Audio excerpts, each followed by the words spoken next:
In the pre-dawn hush of Washington's rugged Cascades, 3 small voices fell silent forever, and one father vanished into the abyss.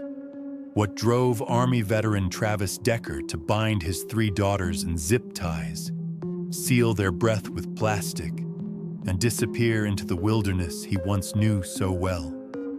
Tonight, we trace the chilling path from a routine custody exchange to a sprawling manhunt that still haunts investigators. Paityn, 9, Evelyn, 8, and Olivia, 5. 3 bright smiles woven into the heart of Wenatchee's tight-knit community were the light of their mother Whitney's life. Paityn, the oldest, loved to sketch forest scenes. Evelyn's laugh rang out over playground swings. Little Olivia insisted on tea parties for every stuffed animal in sight. Their days began with pancakes and ended with bedtime hugs. To neighbors, Travis was an enthusiastic girl dad on every Saturday morning, trekking backyard trails and building forts with his daughters. On May 30th at 4 p.m., Decker arrived in his pickup for his scheduled visit. Whitney noticed his quietness, an unsettling change, but shrugged it off as stress. As twilight spread across Rock Island Campground, Decker never returned the girls by 8 p.m. Phone calls went unanswered. Darkness swallowed the campground as park lights flickered off. By morning, the unthinkable was discovered. 3 tiny bodies, bound and silenced, lying near his truck, plastic still clinging to their faces. Within hours, Chelan County deputies scoured the scene.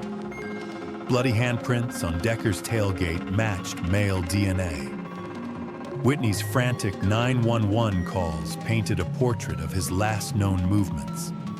A court-ordered mental health evaluation, his online searches for how to relocate to Canada, and motel receipts traced his steps. But Decker himself had vanished. K9 trackers, drones, and helicopters combed creeks and high ridges, but each lead dissolved against miles of granite, fir, and shadow. Rumors swirled. Was he hiding among backpackers on the Pacific Crest Trail? Did he slip across the Canadian border at Cascade Pass? A lone hiker sighting in the enchantments fueled false alarms. Sightings in Prosser and Chelan went cold. With every tip disproven, the trail grew colder, but the media heat only intensified as hope of rescue faded into dread. Then forensic science cut through the fog. Personal items recovered near Ingalls Creek yielded matching DNA, confirming no accomplices. The Washington State Patrol Crime Lab ruled out other suspects. Only Travis Decker's profile remained. A neighbor's report of a long-haired, bearded figure darting from a helicopter's searchlight painted a man transformed.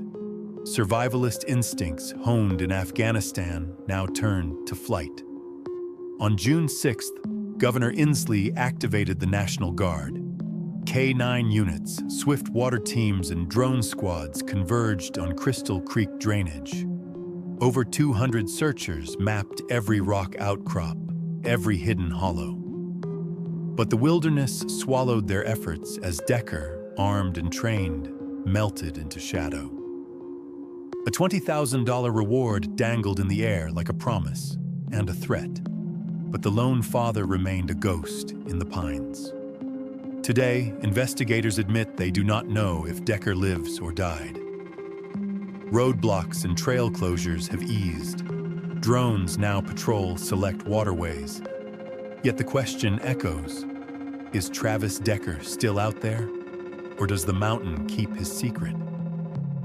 As long as those 3 small voices remain silent, the search for answers and for justice continues.